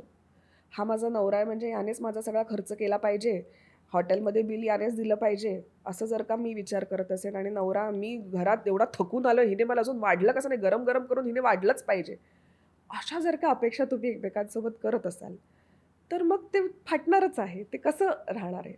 मुळात अपेक्षा हे दुःखाचं पहिलं कारण आहे. अपेक्षाच न करणं एकमेकांसोबत. मग आम्ही नवरा-बायको एकमेकांसोबत अपेक्षा करायच्या नाही का? मी त्याच्याकडनं नाही करणार, तर मग दुसऱ्या कोणाकडनं अपेक्षा करणार? संवाद. संवादाने गोष्टी सुटतात. म्हणजे खरंच आहे, आमच्या दोघांमध्ये सुद्धा आम्ही दोघं आज आमच्या लग्नाला 14 वर्ष झाली काका. 14 वर्ष आमच्या संसारात काही भांडणं झाली नाही का मग काय सगळ्यात होतात. प्रत्येकात होतात. हां. पण जेव्हा केव्हा आमच्यात वाद होतात, तेव्हा माझा स्वभाव फार तसा रागीट आहे. मी पटपट, भडबड, भडबड, भडबड बोलून मोकळी होते. तेव्हा समोरचा माझा पार्टनर शांत राहणं प्रिफर करतो. आणि जेव्हा केव्हा माझा राग निवतो, शांत होतो, तेव्हा तो मला समोर बसवतो. "आता बस. झालीस का तू शांत? काल काय झालं होतं तुला? सुरुवात कुठून झाली मी तुला सांगतो. असं-असं झालं होतं. तू असा गैरसमज करून घेतलास आणि त्याच्यावर तू हे बोललीस म्हणून हे असं झालं." मी शांत झाल्यानंतर त्यावर विचार करते आणि "हो रे, चुकलं माझं. सॉरी." सो मी पण सॉरी म्हणायला कचरत नाही किंवा कधी त्याची चूक असेल तर तोही सॉरी म्हणायला कचरत नाही. हे एक. दुसरं की कधी तुम्ही जेव्हा रागात असता ना, तर आम्ही हे एक सूत्र नेहमी पाळतो, की जेव्हा कधी कोणाला राग आला ना, तर निर्णय पटकन घेतले जातात त्या रागाच्यावर, की नाही हां, बोलायचं आता मला याच्यापुढे तुझ्या तोंडही बघायचं नाही. हां. हे रागात बोलून निर्णय घेऊन आपण मोकळे होतो. रागात कधीच निर्णय घेऊ नये. हे एक सूत्र आम्ही पाळतो. जे काही तुम्ही बोला रागात एकमेकांसोबत काही, त्यानंतर एकमेकांना सॉरीही म्हणा, पण निर्णय कुठलेही निर्णय शांत डोक्यानेच घ्यायला हवेत असं मला वाटतं. आणि या सगळ्या जर काही जे मुद्दे आहेत ना, हे जर तुम्ही पाळलेत ना, खूप छान सुखाने जगता येतं. कारण काय आहे त्यात? पण त्यात एक पुन्हा एक मुद्दा असा आहे, म्हणजे आपल्या क्षेत्रातलं बघूया. कसं आहे अभिनेत्रीचं जे आयुष्य आहे, हं. आता तो ह्या क्षेत्रातलाच पती असेल, तर त्याला माहिती आहे, की शिफ्ट असतात आपल्या, हो, पार्ट्याज असतात, वेळा आउटडोर्स असतात, नसतात वेळा काही. हो. मग त्या वेळा ह्या लग्न करण्यापूर्वी पतीला समजायला पाहिजे ना, की तो बाह्यांगावर प्रेम करतो. कोणावर प्रेम करतो? बाह्यांगत म्हणजे तिचं व्यक्तिमत्त्वावर प्रेम करतो, पण तिच्या कामाची शैली त्याला जर माहिती नसेल, तर तुमचं ती अपसेटच होणार. अपसेट होणार आणि तुम्हाला आधीपासून या सगळ्या गोष्टींची कल्पना असायला हवी आहे, की तिच्या वेळा नाही आहेत फिक्स. हां. तर जेव्हा-जेव्हा ती घरात नाहीये, तेव्हा मी काय, माझ्या जबाबदाऱ्या काय आहेत, हे मला माहिती आहे का नवऱ्याला ॲज अ नवरा. म्हणजे आमच्या घरात पण आम्ही हेच केलंय, की माझ्या वेळा फिक्स नाहीयेत. मी कधीही जायला लागतं, कधीही कॉल हो, टाईम येतो हो. आणि दुसऱ्या दिवशी ठरतं, आज माझं ठरतं, की उद्या मला कुठे जायचंय. हां. तर मला कुठलेच प्लॅनिंग करता येत नाही. तेव्हा आमच्याकडे आम्ही काय करतो, आम्ही प्रत्येकाने प्रत्येकाची कामं वाटून घेतलेली आहेत. म्हणून माझं आणि सासूबाईंचं पण खूप छान जमतं.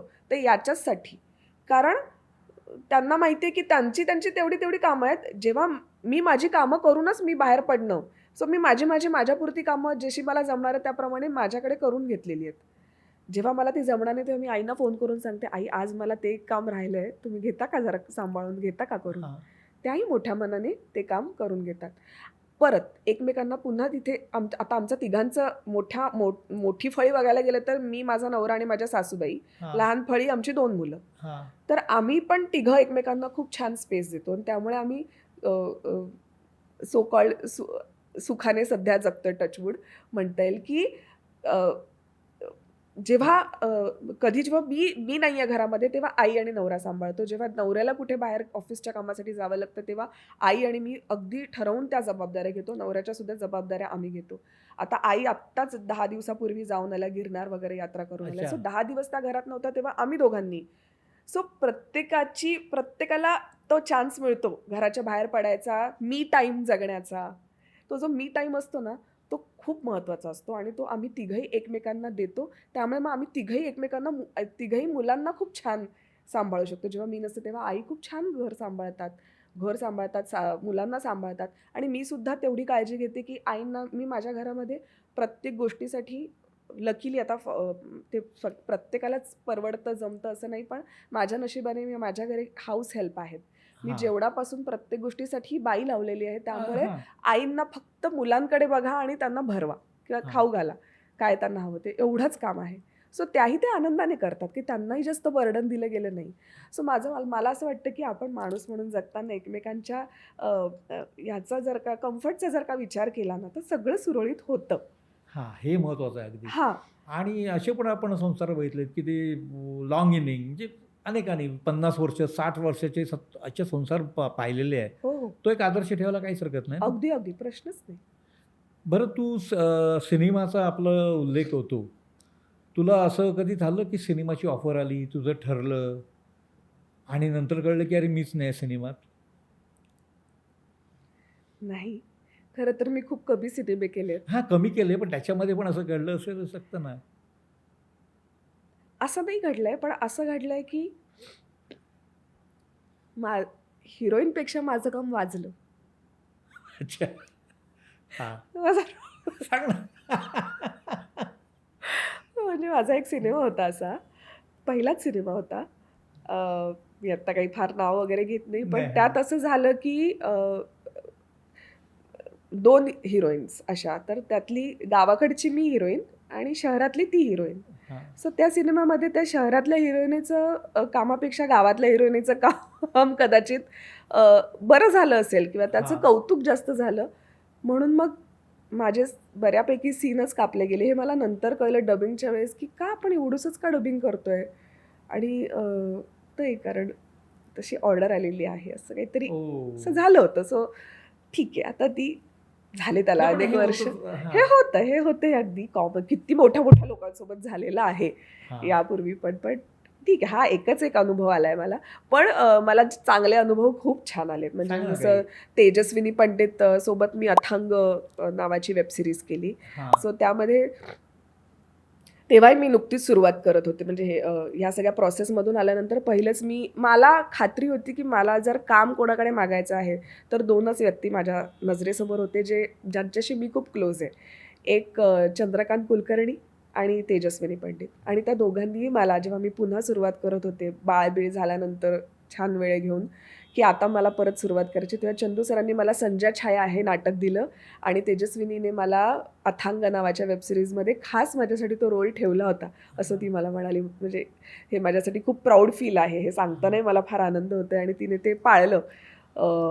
तर ती भूमिका करताना तेजस्विनीने मला माझ्यात इतक्या वर्षाचा म्हणजे थोडं गॅप पडल्यामुळे आणि त्यात आई वगैरे झालं होते, थोडासा कॉन्फिडन्स लो झाला होता. तेव्हा मला काम करताना खूपच लो कॉन्फिडंट वाटत होतं. मला वाटत होतं, की मी कॅमेरा फेस करू शकेन की नाही. हां. तेव्हा तेजूने मला खूप बळ दिलं. खूप मला समोर उभं राहून माझ्याकडनं लाईन्स करून घेतल्या तिने. म्हणजे माझे हां. पाठच होत नव्हतं. हां. म्हणजे माझं खरं तर पाठांतर खूप छान व्यवस्थित आहे. पण तेव्हा मला समजेच ना आपण काय बोलतोय काय नाही. मी इतकी गोंधळून गेले होते आणि त्या क्षणाला उभारी देणारी ती अशी एक मैत्रीण माझ्यासमोर उभी राहिलेली मी पाहिली आणि तिने जे काही मला उभारलंय इवन निवेदिता ताईसुद्धा त्या सीनमध्ये मी थरथरत मला एक चहाचा ट्रे घेऊन जायचा होता त्यांच्यासमोर, तर मी थरथरत होते. आणि सर मला सांगत होते, "अगं तुला जरा मागे उभं राहायचं आहे." मला कळतच म्हणजे माझ्या कानापर्यंत पोहोचतच होतं, इतकी मी गोंधळून गेले होते. माहीत नाही, कदाचित असं होत असावं प्रेग्नन्सीनंतर, की तुम्ही हां. खूप जेव्हा खूप कालांतराने काम करता तेव्हा तुम्ही स्वतःलाच कुठेतरी चाच पडत असता. आणि मी हां. इतकी गोंधळलेले होते त्या अवस्थेमध्ये. मला निवेदिता ताईने पण मला जवळ बसवून, "काय झालंय तुला? तू शांत हो. तू स्वतःकडनं खूप अपेक्षा करतेस का? तर तू ते नको हो. करूस."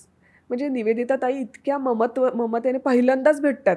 पहिल्यांदाच, आमचा हाय हॅलो सुद्धा नाही. हो. मी सीनमध्ये डायरेक्ट त्यांच्यासमोर आले आणि तालीम करताना मला समजतच नव्हतं, उमजतच नव्हतं काही. आणि तेव्हा त्यांनी डोक्यावर हात ठेवून, "काय झालं बाळा? सगळं सगळं छान होईल. शांतपणे कर. ऐक ते काय म्हणतायत." असं त्यांनी मला इतकं प्रेमाने. आणि आता ते निवेदिता ताई तर माझ्या इतक्या फेव्हरेट आहेत, अच्छा. की त्यानंतर आमची खूप छान मैत्री झाली आणि आम्ही खूप एकत्र खूप क्लोज झालो एकमेकींच्या. सो असे काही म्हणतं ना, हे जे माणुसकीचे ज्या छोट्या-छोट्या माणुसकीने जर कोणी वागलं ना, तर हे खूप घनिष्ठ होऊन जातं, खूप घट्ट होऊन जातं नातं मग. आणि कारण चंकू ज्यावेळेला औरंगाबादहून आला मुंबईत, हां. सकाळमध्ये होता तो. तेव्हापासून त्याचा माझा चांगला परिचय आहे. त्याचा तुझा अनुभव? चंद्रकांत कुलकर्णी सर तर आम्हाला अकॅडमीमध्ये होते शिकवायला. हां. आणि तिथे त्यांनी कदाचित हेरलं असावं, की या मुलीमध्ये गंध आहे अभिनयाचा, हां. हिला समज आहे. ते नेहमी म्हणतात, "तुझी समज चांगली आहे, तुला ती डेव्हलप करणं खूप हां. गरजेचं आहे."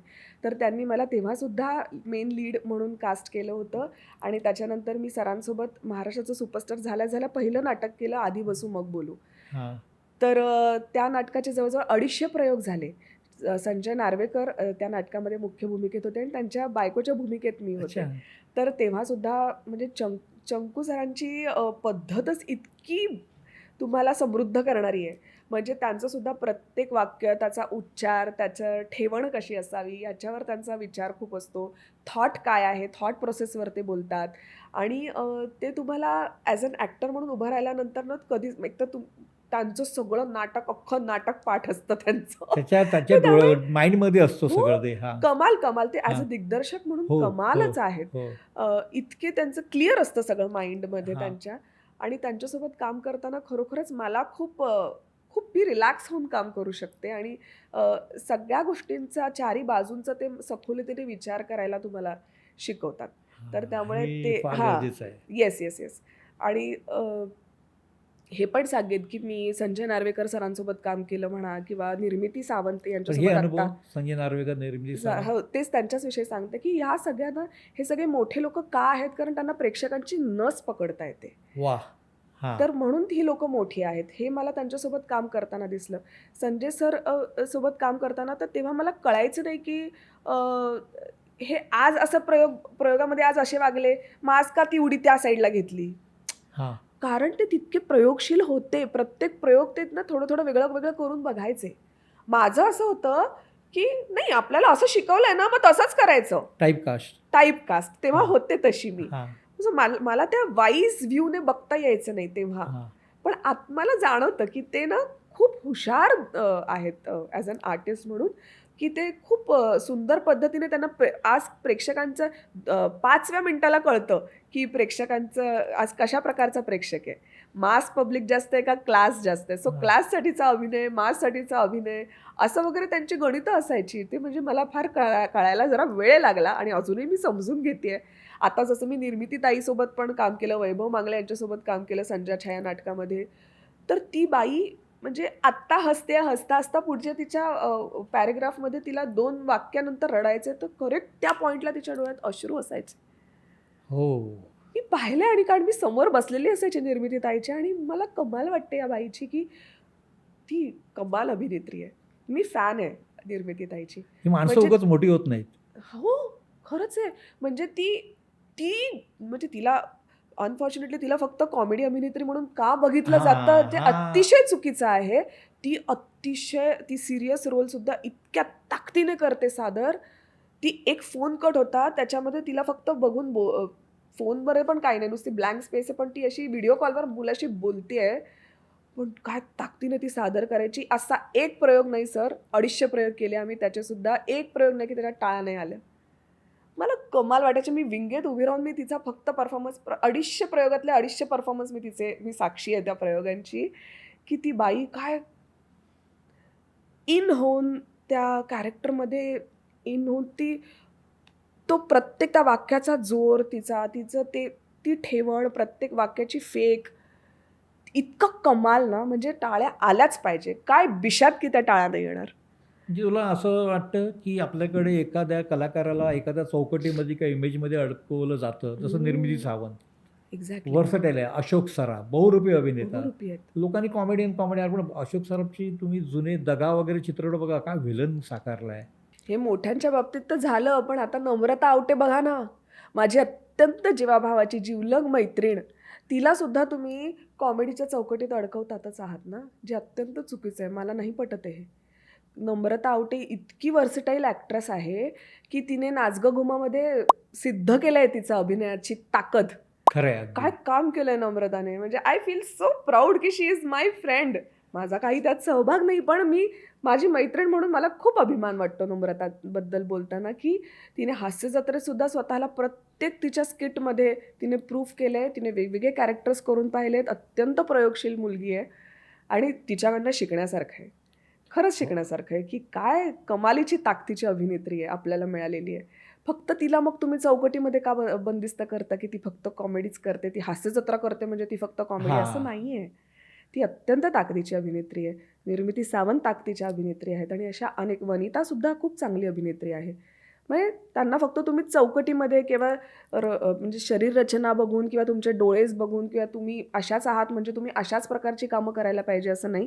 मला असं वाटतं लेखनात सुद्धा अनेकांना अशा संधी मिळणं खूप गरजेचं आहे. पण ते कदाचित असं होत असेल की त्यांची अकादमी असली ना की तो शिक्का बसतो. करेक्ट. हे होतं आपल्याकडे. हां. तू आईचा रोल केलास तर तुला सगळे आईबद्दलच विचारतात. का आता मी जसा लुक करून आले, तुम्हाला वाटतं की मी फक्त आई करू शकते?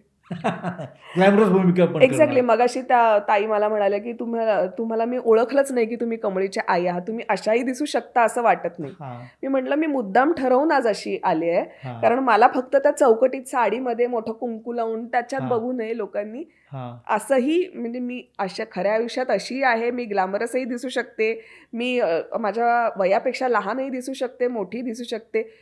ह्या क्वालिटीज आहेत ना, हां. त्या पारखून बघणं खूप गरजेचं आहे. तर मला असं बरोबर. वाटतं की त्या संधी मिळणं खूप गरजेचं आहे आणि मी त्या संधी मिळण्याच्या त्या शोधात आहे. योगिनी, आता आपण रॅपिड फायर घेतोय. हे दोघातलं एक तू निवडणार म्हणजे किंवा दोन्ही, पण तसं जर वाटलं तुला की अजून एका ओळीमध्ये त्याचं त्यामागचं कारण द्यावं, ओके. देऊ शकते. असं काही नाही की बर. भाग्यलक्ष्मीमधली डॉक्टर सरिता की कमळीची आई. कमळीची आई. ऑफकोर्स. ऑफकोर्स. कारण कमळीच्या आईनं मला खूप दिलं, खूप देते आणि खूप देत राहणार आहे. सुपरस्टार सिनेमा की मॅटर? सुपरस्टार. कारण त्या सिनेमामध्ये सचिन मोटे आणि सचिन गोस्वामी यांनी हां. मला पहिल्यांदाच संधी दिली होती सिनेमात काम करायची. हां. सो तो पहिला जो अनुभव होता तो खूप गोड होता, खूप हां. सुंदर अनुभव होता. त्यात सिद्धार्थ जाधव आणि पंढरीनाथ कांबळे यांच्यासारखे दिग्गज मोठे कलाकार हां. यांच्यासोबत काम करायची संधी मिळाली होती आणि खूप सुंदर तो जमून आला होता. आमच्या पण सगळ्यांचा रॅपो खूप छान जमला होता. त्यांच्याकडनं खरंच शिकण्यासारखं खूप होतं आणि मला तेव्हा आठवतं आहे की तो सिनेमा पाहिल्यानंतर महेश सर, महेश कोठारे नाही, महेश कोठारे सर हां. मला म्हणाले होते की तू लंबी रेस की घोडी आहे, तू बहुत लंबा जाएगी. अच्छा, वा. सो ते मला बोलले तुझे डोळे बोलके आहेत आणि तू खूप मोठी आर्टिस्ट होशील, असं म्हणून त्यांनी माझ्या डोक्यावर असं केलं होतं. तर ते मी विसरूच शकत नाही. त्यानंतर अनफॉर्च्युनेटली मी कधी कोठारे सरांना भेटले नाही. यापुढे मला भेटायला आवडेल नक्कीच त्यांना. पण मला ती शाबासकी इतकी लक्षात राहिली ना त्यांची, हां. की त्यांनी मला बळ दिलं त्या शाबासकीने की यार आपण काहीतरी करतोय ते करेक्ट आहे आणि आपण करेक्ट लाईनीवर आहोत आणि जमतंय आपल्याला काहीतरी. कारण सिनेमा पहिल्यांदाच केला होता, काही गंध नव्हता, पण त्या शाबासकीने मला खूप बळ दिलं. फार आवश्यक असते ती हो. शाबासकी. चित्रपट, रंगभूमी की मालिका? तिन्ही. कारण मला तिन्ही काय वेबसिरीज पण त्यात ऍड करा. हां. आता ते व्हर्टिकल मोबाईल आले ते पण ऍड करा. हां. जिथे काम मिळेल तिथे काम करायचं आहे आणि हां. स्वतःला पारखून बघायचंय. लोकल ट्रेन की मेट्रो? दोन्ही. दोघींची आपली आपली मजा आहे. हां. कारण लोकल ट्रेनमध्ये खरंच सांगते छान असं सर्वसामान्य लाईफ जगणाऱ्या बायका, गोड बायका असतात आणि ज्या खूप आत्मीयतेने तुम्हाला म्हणजे आत्ता मी तो अनुभव घेते, की त्या इतक्या आत्मीयतेने तुम्हाला ओळखतात, प्रश्न विचारतात, सेल्फी काढून घेतात वाह! आणि खूप गोड बायका असतात आणि त्यांच्यासोबतचा प्रवास हा खरंच खूप संस्मरणीय प्रवास होऊन जातो. मेट्रोमध्ये सगळे आपापल्या ह्याच्यात असतात, पण मेट्रोची एसीची हवा दॅट्स इट प्रवास सुखकर करते म्हणून. नवी मुंबई की डोंगरी? दोन्ही. नवी मुंबई माझं माहेर आहे आणि माहेर काय केव्हाही मला प्रियच आहे. माझं हां. नवी मुंबई CBD बेलापूर हे माझं घर आहे तिथे आणि आई माझी तिथे आहे. त्यामुळे साहजिकच माझं आपलं हक्काचं घर आई-बाबांचं आणि सध्या मी डोंगरी, सँडर्स रोड डोंगरी इथे राहते आहे आणि लवकरच मी परत शिफ्टही होणार आहे. अच्छा, व्हेरी गुड. घरचा डबा की सेटवरचं जेवण? घरचा डबा. घरचा डबा केव्हाही घरचाच डबा. कारण घरच्या डब्यातली जी चव आहे, जी माया आहे, ती सेटवरच्या लोकांनाही आवडते बरं का. मी बऱ्याचदा सेटवर असे माझ्या घरून जेव्हा मला वेळ असतो, तेव्हा मी काही-काही माझ्या हातचं करून घेऊन जात घरी असते. काय नेतेस? कधी डोसे नेते. विजयाला आणि माझ्या सासूबाई पण इतक्या गोड आहेत. अगं म्हणजे त्यांचं पण किती छान आहे बघा आता, हां. की त्या विजयासाठी अजून जरा 8-10 डोसे जरा जास्त हां. घेऊन जा.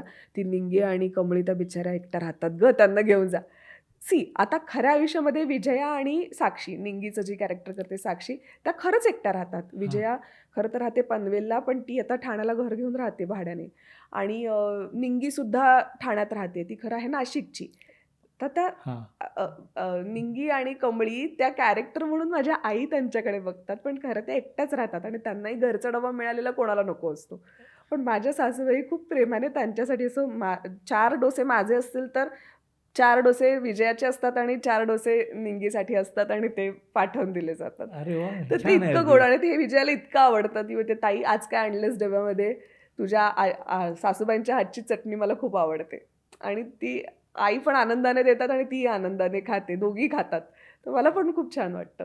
आणि मी तीच पोस्ट पण केली होती, की ती तिच्यासाठी घेऊन गेले होते ना, तेव्हा मी ती पोस्ट केली होती, की ती ती चाटून पुसून चटणी खात होती विजया आणि ते बघून मला खूप खूप छान वाटत होतं. मेकअप रूम की व्हॅनिटी? दोन्ही. आता काय म्हणजे त्या त्या काळाच्या गरजेनुसार मेकअप रूम तर महत्त्वाची असतेच. पण त्यात जर का तुम्ही आउटडोअरला शूट करत असाल, तर तुम्हाला व्हॅनिटीही तितकीच महत्त्वाची असते. पण व्हॅनिटी 1 डोअर की 2 डोअर? अरे बापरे! तुझं काय पसंती आहे? दोन्ही. जे जे जे मिळेल ते. आपण जिथे ठेवाल तिथे आनंदात राहणारी माणसं आहोत. आता आम्ही थिएटरची माणसं आहोत. हां. आम्ही तर म्हणजे असे नुसते पडदे लावून सुद्धा राहिलेलो आहोत. तिथे पण चेंज केलेलं आहे. मी तुम्हाला सांगते अशा ठिकाणी प्रयोग केलेले आहेत, की तिथे वॉशरूमसुद्धा नसायचे. तर अक्षरशः इतर कलाकार आम्ही मुली हां. असे स्कार्फ वगैरे घेऊन आणि मग तिथे वॉशरूम केलेलं आहे. अरे! असं असं पकडलेलं आहे. काय सांगू तुम्हाला? मी कुठल्या तोंडाने बोलू की मला व्हॅनिटी पाहिजे आणि हे पाहिजे. मी तेच सांगते. जिथे ठेवाल तिथे स्वतःला पाण्यासारखं राहता आलं पाहिजे. हे आम्हाला शिकवलं गेलेलं आहे, की तुम्ही कलाकाराने पाण्यासारखे राहा. जसं ठेवलं आहे त्याच्यामध्ये तुम्हाला आकार घेता आला पाहिजे. त्यामुळे छान मिळालं चांगलंच आहे. नाही मिळालं त्यात सुद्धाच कसं छान राहता येईल, अशी आम्ही माणसं आहोत. नाही, कारण त्यामध्ये प्रायव्हसीसाठी काही ना 1 डोअर व्हॅनिटी हवी असते. मी त्यातली नाही. सध्या तरी नाही. वीकेंड ट्रिप की लाँग लिव्ह? शनिवार, रविवार. Short trip. शनिवार आहे शॉर्ट ट्रिप. कारण परत सोमवारी काम करायचं असतं आणि ती कामाची ऊर्जा आहे. हां. त्यामुळे काम करायला तर आणि कारण आवडीचंच काम करतोय आपण. त्यामुळे हां. साहजिकच आहे की ते चला सोमवार आला, it's Monday now, working day असं नाही. उलट इट्स मंडे वर्किंग डे असं आहे हां. आणि सॅटर्डे संडे आला तर चलो फन डे. आणि मुलांसोबत आम्ही सॅटर्डे संडेमध्ये फिरतच असतो. त्यांना कुठे ना कुठे घेऊन जात असतो. आणि सोमवार ते शुक्रवार कामं असतातच. आता जरा फन आहे. वडापाव की मिसळपाव? वडापाव. खास आहे? हां, म्हणजे मुंबईचा वडापाव केव्हाही फेमस आहे आणि संदेश नाही. माझ्या नवऱ्याने मला ती सवय लावली, की कीर्ती कॉलेजचा खाऊन बघ किंवा अजून 2-3 ठिकाणी चांगल्या-चांगल्या ठिकाणी तो मला घेऊन गेला होता वडापाव खायला आणि तो मला केव्हाही खायला आवडतो. शिवाजी मंदिरचा पण आवडतो किंवा त्या दादरलाच 1-2 ठिकाणं आहेत. मला आता नावं नाही आठवत, पण छान वाटतं मला वडापाव खायला आवडतो. वृत्तपत्र, न्यूज चॅनल की डिजिटल न्यूज? हां. हे बघ, काळानुसार आत्ता माझ्याकडे मला बातम्या मला मोबाईलवरच मी पाहते. हां, पण आमच्या घरी सुद्धा वर्तमानपत्र येतं. तर हां. त्यामुळे तो वेळ असेल तेव्हाच चाळला जातो. पण इतर वेळी पण मोबाईलवरच. बातम्यांकडे तुझं लक्ष असतं. असतं, असतं, असतं. जगात काय असायलाच हवं. घडतंय, आजूबाजूला काय घडतंय. पण तुला मी एक शेवटचा प्रश्न करतो. तुझ्या बोलण्यामध्ये आलं, तू सांगितलं की तू भरतनाट्यम शिकली. हो. म्हणजे तू नृत्य शिकलेली आहे, अभिनय तू करते. हं. आणि जर तू बघितलं तर आपल्या देशाची जी चित्रपट संस्कृती आहे, कुठल्याही भाषेतली, मराठी, हिंदी, इतर, त्याच्यामध्ये गीत, नृत्य, संगीत हं, हं. हे प्लस पॉइंट आहे. म्हणजे गाण्यांनी आपला सिनेमा ओळखला जातो. आणि कित्येक तरी अभिनेत्री अशा आहेत, ज्या नृत्यासाठी सुद्धा ओळखल्या जातात. समजा आपण आता माधुरी दीक्षित, श्रीदेवी, आता नंतरची काळातली उदाहरणं घेतली. तुला ना असं वाटतं एक डान्सरची भूमिका मिळावी? कारण तू डान्स शिकलेली आहेस आणि गीत, संगीत, नृत्य ही आपल्या सिनेमाची ताकद आहे, वैशिष्ट्य आहे. अरे, मी असं पाहिलेलं आहे लहानपणी आमच्या गिरगावमध्ये पडद्यावर गाणं सुरू झाल्यानंतर पैसे उडवलेले गेलेले मी स्वतः अनुभवलेले आहे, जेव्हा लहान होतो मी. वाह! इतकी कनेक्टिव्हिटी असायची खरंय, प्रेक्षकांची. खरंय, खरंय. मग तुला नाही वाटत एखादी अशी भूमिका? का नाही? नक्कीच आवडेल.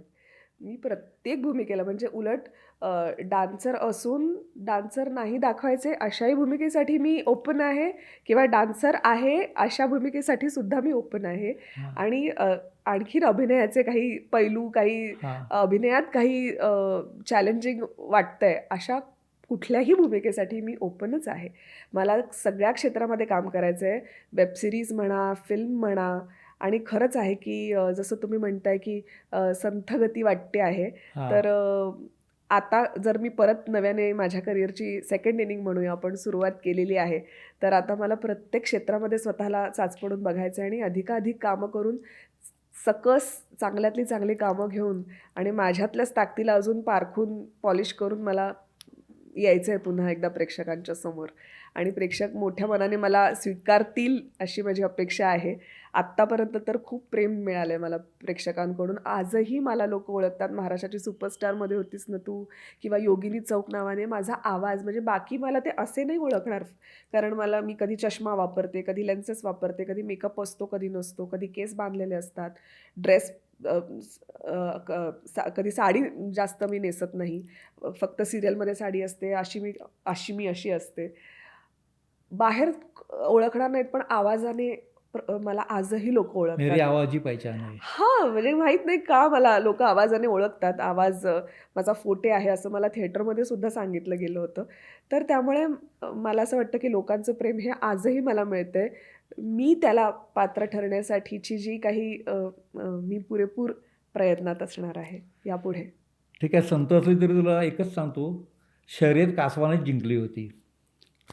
तर तर अशी ही योगिनी चौक, तू आमच्या इट्स मज्जा या लोकप्रिय डिजिटल चॅनलच्या #ठाकूर विचारणार सीझन 2 यामध्ये आलीस, आमच्या स्टुडिओत आलीस आणि मनसोक्त मनमोकळेपणाने बरंच काही सांगितलं. म्हणजे त्यातलं बरंचसं तात्विक पण आहे, फार महत्त्वाचं आहे. किस्से, गोष्टी, आठवणी मोकळेपणाने सांगितल्यास आणि त्याच्यातून बरंचसं मार्गदर्शनसुद्धा नवीन कलाकारांना होईल. अर्थात माणूस कायमच शिकत असतो, कलाकारांनी तर अगदी कायमच शिकलं पाहिजे. शिकत राहिलं पाहिजे. तर तू आज आमच्याकडे आली त्याबद्दल खूप खूप धन्यवाद. इट्स मज्जा या लोकप्रिय डिजिटल चॅनलचा #ठाकूर विचारणार सीझन 2 यामध्ये पुढची सेलिब्रिटी कोण असणार याबद्दल तुम्हाला नक्कीच उत्सुकता असेल. धन्यवाद. धन्यवाद. खूप खूप धन्यवाद. मलाही तुम्ही इथे बोलवलंत आणि इतकं छान संधी दिली बोलायची त्याबद्दल खूप खूप मनापासून धन्यवाद. मराठी चित्रपटसृष्टीमधील latest update, original web series, shows, गाणी आणि एंटरटेनमेंटसाठी आमच्या चॅनलला सबस्क्राईब करा आणि बेल आयकन दाबायला विसरू नका.